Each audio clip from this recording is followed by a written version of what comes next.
Hi friends, ఒక చిన్న కథ చెప్తా, జాగ్రత్త వినండి. ఈ కథలో మన జీవితానికి సంబంధించి చాలా గొప్ప నీతి ఉందండి. చివరి వరకు వినండి. ఒక వ్యక్తి పొలంలో పనిచేస్తుండగా అకస్మాత్తుగా ఒక పాము వచ్చి తన బొటన వేలు పైన కాటు వేసిందండి. ఆ వ్యక్తి తన ప్రాణాలు కాపాడుకోవడం కోసం ఆ వ్యక్తి చేతులు ఉన్న కొడవలతో తన బొటన వేలుని నరికేసుకున్నాడండి.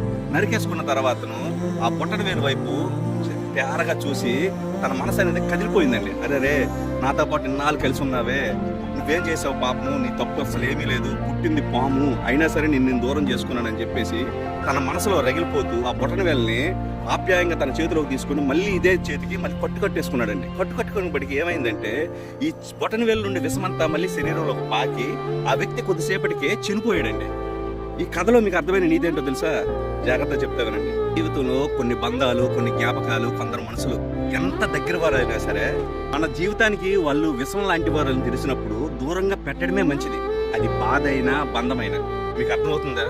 కాదు కూడదు అనుకొని దగ్గరగా తెచ్చుకొని మనము అంటి పెట్టుకుని ఉన్నామే అనుకో, మన జీవితానికి ప్రాణాంతకం. అర్థమైంది అనుకుంటా ఇప్పుడు. బా మరి